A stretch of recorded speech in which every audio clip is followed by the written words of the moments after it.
Hello, hello, bienvenue sur mon podcast Grasse Forever, le récit épique d'une grosse dans un monde un peu étriqué. Je m'appelle Samantha et je souhaite partager avec vous mon expérience de grosse et mes réflexions sur l'obésité.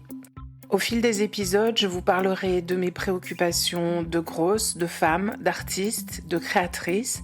Je vous ferai part de mes coups de cœur, de mes colères, de mes rencontres, heureuses ou malheureuses, qui ont enrichi mon approche de la vie. Bref, de mes humeurs sur des sujets aussi variés que possible, mais toujours en résonance avec l'obésité.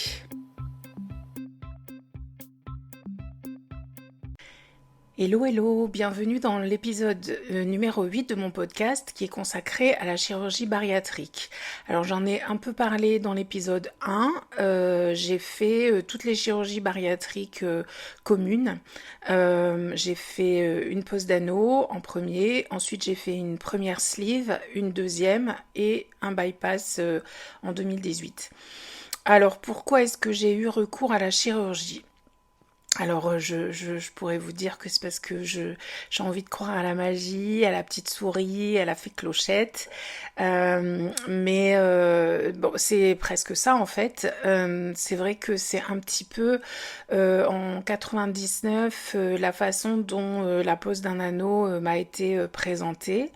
On m'a dit que c'était miraculeux, que les résultats étaient incroyables et que j'allais maigrir. Bon résultat, l'opération a été ratée, le chirurgien m'a coupé le nerf vague sous célioscopie et du coup il a été dans l'obligation de m'ouvrir et voilà, j'ai fait 2 arrêts cardiaques, je me suis réveillée en réanimation 2 jours plus tard. Vivante, inconsciente d'avoir frôlé la mort et en fait juste préoccupée de savoir si on m'avait bien posé l'anneau. C'était ma première question au réveil. Donc cet anneau, il a été cousu à mon estomac et en même temps, le chirurgien a aussi oublié, enfin lui ou quelqu'un dans son équipe, oublié un drain de 20 cm dans mon ventre. Et donc bon, voilà, retour à la maison, une perte de poids du coup assez faible, d'une vingtaine de kilos, je faisais à peu près 140 kilos quand j'ai été opérée. Et donc, bon, j'ai gardé cet anneau pendant 8 ans, ça me provoquait des crampes terribles, j'en ai déjà parlé, donc c'était très douloureux, une diminution conséquente du volume de mon bol alimentaire qui, à mon avis, a détérioré mon métabolisme en créant en fait un état d'alerte continuel qui est mis en place par mon cerveau pour contrecarrer la restriction qui est provoquée par l'anneau qui empêche en fait de s'alimenter correctement. Bon, une fois cet anneau retiré, ça allait mieux évidemment. Même si mon estomac était quand même avait été quand même bien charcuté et difficile à récupérer. Mais bon, je m'étais dit que j'en avais fini avec la chirurgie. Et puis en 2009, un événement familial m'a plongée dans une dépression que j'ai pas tout de suite prise au sérieux et qui était finalement assez sévère et en 2 ans je me suis écroulée, mon poids forcément a atteint des sommets et j'ai dû quitter mon île, mon univers, toutes mes certitudes et puis ce sentiment de liberté et d'indépendance que j'avais et je suis rentrée en France. Alors la solution elle était là, bien défendue par les médias, les médecins, mon entourage. C'était la chirurgie bariatrique qui en 10 ans avait fait un boom, hein. C'était vraiment pratiqué dans tous les hôpitaux de France et puis d'ailleurs. Et donc, et ben voilà, je suis allée voir ce chirurgien que j'ai un peu vu comme mon sauveur, en qui j'ai mis toute ma confiance d'obèse désespérée et docile. Et j'ai suivi la préparation, les examens, les rendez-vous médicaux, rendez-vous psy, etc. Et enfin, j'ai eu ma sleeve. Alors, je vous passe en fait tous les détails de ce qu'est une sleeve, de ce qu'est un bypass, de ce qu'est un anneau, du parcours, etc. Parce que, en fait, ça, c'est ce qui est constamment répéter, montrer partout. Donc je pense que vous savez ce que c'est. Puis pour celles qui l'ont vécu, qui ont subi des chirurgies bariatriques, voilà, elles le savent aussi. Donc voilà, je vais pas rentrer dans les détails là. Voilà, donc j'ai eu ma sleeve. Les semaines passant, la perte de poids était très très timide, très douce, très lente. Et bon, avec du recul, j'ai vraiment compris que mon corps, qui connaissait déjà la privation pendant 8 années avec un anneau, bah, un peu plus de privation ne faisait pas vraiment une grande différence en fait. L'anneau avait totalement modifié ma façon de m'alimenter, le volume, mon estomac était quand même abîmé même après le retrait de l'anneau. Et ben voilà, un an après cette sleeve, j'avais péniblement perdu une vingtaine de kilos. Et puis, bah, je subissais quand même le jugement de l'équipe médicale qui me suivait. C'était vraiment insupportable. Je faisais partie des slivés qui avaient un suivi post-opératoire et donc j'allais 2 fois par semaine à la balnéothérapie. Donc c'était vraiment super parce qu'en fait on était entre slivés et puis il y avait un kiné et pendant plus d'1 heure, on était dans l'eau et on faisait des exercices. Donc vraiment, moi j'étais dans mon élément, ça me plaisait énormément. Mais bon, voilà, j'ai commencé à subir des remarques du kiné qui me disait que ben si je maigrissais pas, c'est que je faisais quelque chose de pas bien, que je mangeais trop, que de toute façon que c'était du déni que je faisais, parce que je disais mais non, vraiment, je mange très très peu, je suis vraiment le protocole et tout. Et les autres slivés, eux qui perdaient beaucoup de poids toutes les semaines, bah, eux aussi me donnaient des conseils, tu dois manger trop de ci, trop de ça, pas assez, enfin bon bref, tout le monde y allait de son opinion et bah, au bout de quelques mois, j'ai arrêté en fait d'y aller parce que c'était juste insupportable. Et puis 2 ans plus tard, parce que j'ai quand même continué à voir ponctuellement le chirurgien qui lui aussi était très déçu par ma perte de poids. Et donc il m'a proposé de me resliver 2 ans pratiquement pile jour pour jour, parce que d'après lui, si je ne maigrissais pas ou plus, c'est que je mangeais trop, donc hop, on recoupe comme ça. On mange encore moins. Et moi, ben, j'ai dit oui. En fait, quand j'y pense, je me rends compte à quel point cette espèce de course à, à perdre du poids, quitte à en mourir pratiquement, c'est affreux quoi. Hein. Donc j'ai eu ma deuxième sleeve et la catastrophe totale le lendemain de l'opération. Je ne peux pas boire, je ne peux encore moins évidemment manger. Et donc mon estomac, je pense qu'il était vraiment furieux qu'on l'ait encore tranché, a fait un twist. Donc voilà, impossibilité d'avaler quoi que ce soit. Et donc, s'en est suivi 8 mois, 8-9 mois d'hospitalisation, une pause et un changement de prothèse toutes les 3 semaines environ. Donc, une anesthésie générale par mois pour redresser mon estomac. Et les prothèses, en redressant en fait les chairs, ont fissuré l'extrémité de l'estomac. Donc en fait, j'avais de toute façon interdiction de boire, de manger. Donc ça a duré des semaines, des mois. Il y avait des petites reprises alimentaires ou en tout cas de boissons par moment, mais qui se soldaient par à nouveau une fistule et donc une impossibilité de boire ou de manger. Et voilà, donc je vous passe les détails des voies centrales, des PICC lines, des chocs septiques, donc du coup en réa, etc. Et puis bah, une perte de poids là aussi très timide puisque j'ai perdu une vingtaine de kilos, donc incompréhension des chirurgiens, de l'équipe médicale, mais bon, en fait les gens comme moi on préfère les oublier, on n'aime pas trop les voir aux réunions des anciens combattants.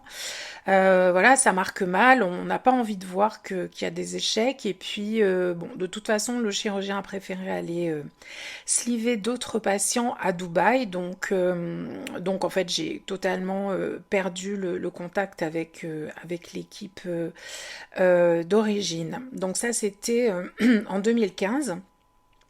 Et puis en 2018, j'ai été opérée d'un bypass en fait en urgence parce que ce fameux drain dont j'ai parlé précédemment qui avait été oublié dans mon estomac lors de la pose de mon anneau, bah en fait, ce drain, il avait migré dans mon ventre. Et ce qui se passe, c'est quand on a un corps étranger dans le corps, en fait,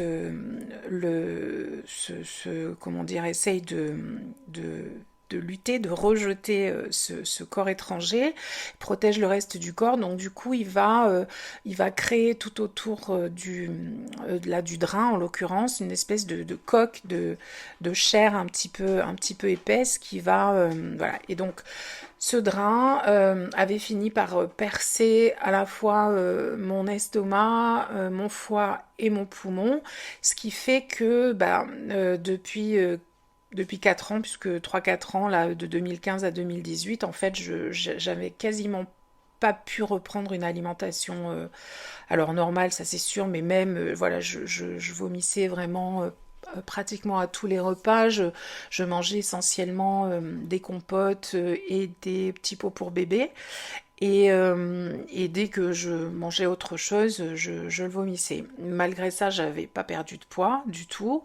Et puis surtout, à partir de fin 2016, début 2017, j'ai commencé à tousser. Alors au début, ponctuellement, j'avais l'impression que ça dépendait un peu de ma position. Et puis de plus en plus, jusqu'à vraiment être dans l'incapacité presque d'avaler ma salive.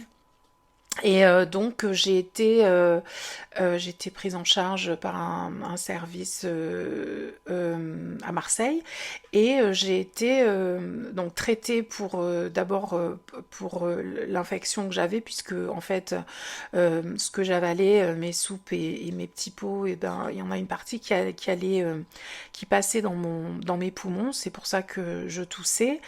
Et bon, voilà, donc du coup, il a fallu d'abord traiter avec des antibiotiques l'infection. Et puis, au bout d'une dizaine de jours, j'ai été opérée. Donc voilà, donc là, le chirurgien m'a complètement ouvert. Il a désincarcéré ce fameux drain, réparé en fait toute la tuyauterie et il a fait un super boulot puisque vraiment très très rapidement j'ai récupéré. Enfin voilà, il n'y a pas eu de bon, il y a eu 2 3 mois quand même encore une fois où j'ai pas pu ni boire ni manger. Mais enfin bon, c'était un petit peu moins pénible que les 8 mois de la première fois. Alors, bon, vous me direz, j'ai pas eu de chance, et vous aurez raison, c'est vrai que j'ai pas eu de chance. En fait, je pense que la chirurgie bariatrique, elle est... alors, sur quelqu'un qui a vraiment une alimentation de volume, qui mange beaucoup, voilà, qui a essayé des régimes, qui est voilà, des gros mangeurs. Et puis quand l'opération se passe bien du premier coup, et ben il y a un moment en fait après une opération, une première opération, il y a une sorte de moment de grâce, c'est-à-dire que pendant 8, 10, 12 mois, peut-être 18 mois, ça dépend des personnes, il y a une telle coupure en fait entre l'alimentation précédant l'opération et l'alimentation suite à l'opération que le corps réagit en allant puiser dans les réserves et donc les kilos tombent vraiment voilà. Donc moi j'ai vu vraiment beaucoup de gens opérés, que ce soit d'une sleeve ou d'un bypass, qui ont effectivement perdu beaucoup de poids pendant un an et demi. Euh, le problème pour moi, c'est que cette première occasion que j'ai eue de perdre du poids avec une opération de chirurgie bariatrique, c'était cet anneau. Et malheureusement, cette opération ne s'étant pas déroulée comme elle aurait dû, et ben j'ai perdu en fait ce seul moment de grâce qui est accordé aux patients qui sont opérés. Euh, voilà, donc pour ceux qui ont une première chirurgie qui se passe pas très bien, alors ça arrive quand même assez fréquemment, je sais pas, je connais pas les chiffres et voilà, je suis pas là pour donner ce genre de détails, mais bon voilà, je sais que ça arrive de temps en temps, donc qu'il y ait des gens qui a un point qui saute, etc. Et donc pendant quelques semaines, les gens ne puissent pas boire ni manger, donc ils sont nourris avec une alimentation parentérale et que donc, du coup, ça fait pas mal de calories, donc ils perdent pas de poids, etc. Donc il y a vraiment cet état de grâce et quand on ne peut pas l'avoir, pour des raisons voilà, d'échec au moment de l'opération, eh ben je pense qu'on ne peut vraiment pas retrouver ce truc-là. C'est-à-dire que soit ça marche tout de suite, soit malheureusement on a loupé le coche et ça marchera plus. Et ça, c'est vrai que si je l'avais su, et bon bah j'aurais pas été, je me serais pas refait opérer. Donc ça, c'est pour moi la première chose qui peut qui peut faire rater en fait une chirurgie bariatrique. Après, une fois que vous avez perdu du poids, donc si l'opération s'est déroulée correctement et que donc vous entamez une première perte de poids et donc vous vivez cet état de grâce, et ben une fois que ce temps est terminé, puisque ça dure un certain temps, pas le même pour tout le monde, mais voilà, et ben il faut vraiment arriver après à garder le bénéfice de cette chirurgie et ça n'est pas un acquis non plus. Alors là encore une fois, moi je vais pas trop m'étaler là-dessus parce que c'est pas quelque chose que j'ai vécu et je voudrais vraiment éviter de parler à la place des gens. Donc je préfère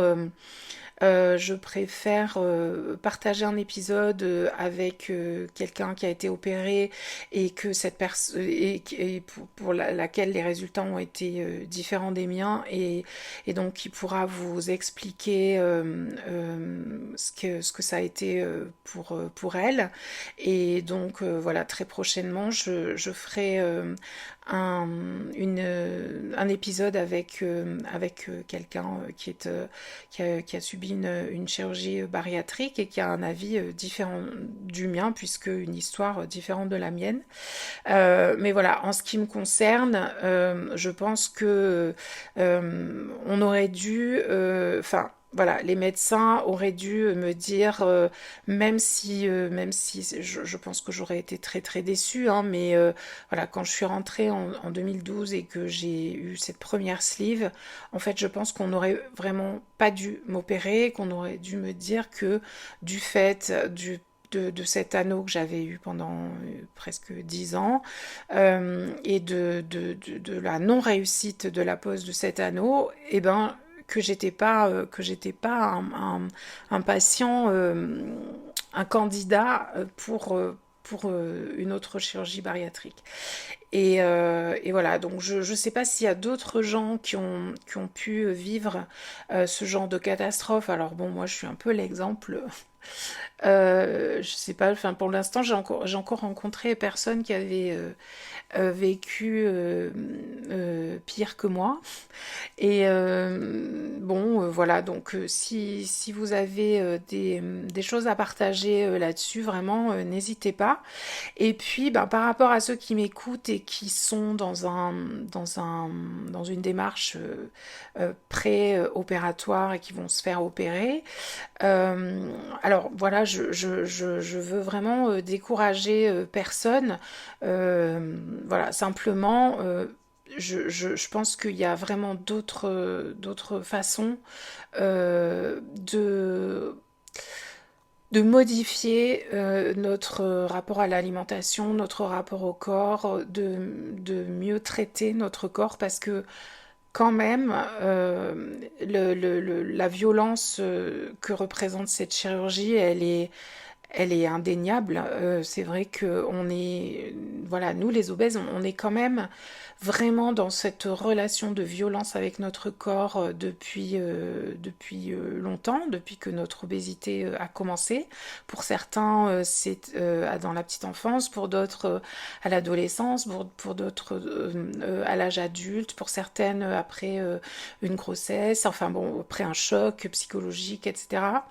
Et donc, il y a des raisons qui font que qu'on grossit. Et je pense que le fait de traiter cette prise de poids par de la chirurgie bariatrique euh, n'est pas la meilleure solution. Alors c'est un petit peu dur ce que je dis parce que ben voilà moi-même si on m'avait dit ça quand quand j'étais en préparation de chirurgie ben j'aurais dit mais je m'en fous de ce que tu dis, moi je la veux ma chirurgie, moi je veux perdre du poids, etc. Donc voilà, c'est un peu avec mon recul et voilà. Après, j'ai vu des gens pour qui ça a vraiment bien marché, qui sont très très contents, qui même après quelques années n'ont pas repris de poids, mais j'en ai vu très très peu qui n'étaient pas obligés constamment de se restreindre pour maintenir ce poids et donc en fait, l'obsession alimentaire, elle continue, elle persiste. C'est-à-dire que pendant la période des quelques mois de grâce après l'opération, vous êtes à la fois dopé par la perte de poids, bah, l'opération fait que pendant quelque temps, les sensations de satiété, etc., elles disparaissent.